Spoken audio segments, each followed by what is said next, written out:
In many places around the world, people are bundling up and getting ready for the winter. Here in Los Angeles, the temperature has dropped just enough to warrant putting on a second layer when I step outside. Or not. California haters love to tell you that you're gonna grow bored of the sun and start missing real seasons. And they're right. I do miss the icy embrace of a cold winter, but at the end of the day, once you've experienced the comfort of life in California, it's very hard to let go of it.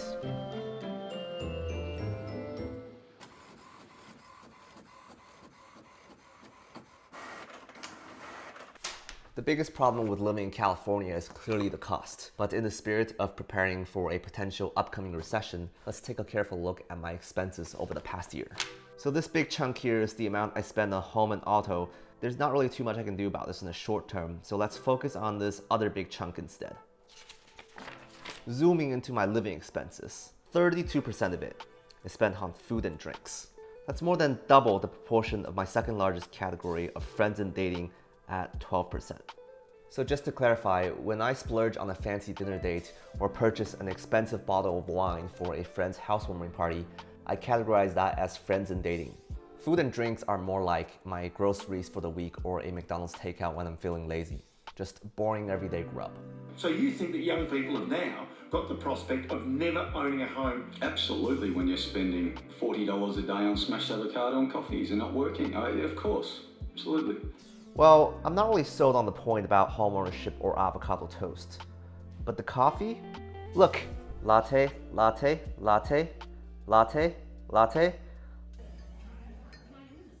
I have beans. I have milk. I even have a cute little Mr. Coffee grinder and a French press to go with it. But I can't seem to stop myself from taking a walk down to my local coffee shop to pick up a $6 latte. Part of it is laziness. Another part of it is psychological delusion. The first time I drank coffee was back in university, a Starbucks caramel macchiato. It made me feel smarter. It was like an intellectual elixir. I graduated from Starbucks after I moved to the big city for work. At that point, everybody around me was a coffee addict of their own right, and they each had their own opinions about where to find the best coffee in town. Some people just loved the cold brew from Blue Bottle. Others preferred that extra jolt from Phil's Coffee. I settled for the simple latte. The one thing we all had in common, we were all smart, competent individuals who just happened to make a lot of money. You are the average of the 5 people you spend the most time with. So when I frequented these coffee shops, I am boosting my social status by spending a lot of time with all these successful people around me. I was young and foolish, and there's a lot of gaps in that logic that I'm not gonna get into right now. But the damage was already done.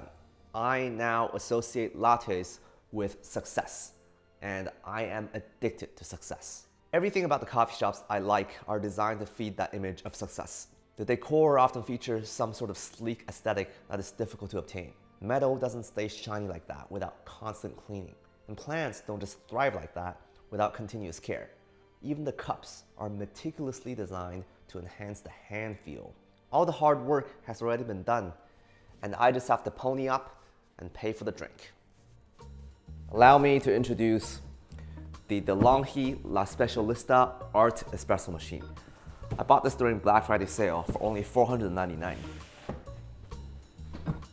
It measures 11 inches by 14 inches. It looks like an expensive piece of silver that's very nice to the touch. Frankly, it is the most elegant thing on my countertop. My unsuccessful friends will be impressed by it when they walk in and aspire to become more successful. This machine has one job, and that is to brew the feeling of success. The same feeling I get when I walk into a coffee shop. But let's be real, this might not turn out the way that I envisioned it to be. Since I've already got myself into this mess, might as well give it a shot.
feel like a new person. Okay, so my first latte is not as successful as a store-bought latte, but let me frame it this way. Success is not something that can be bought.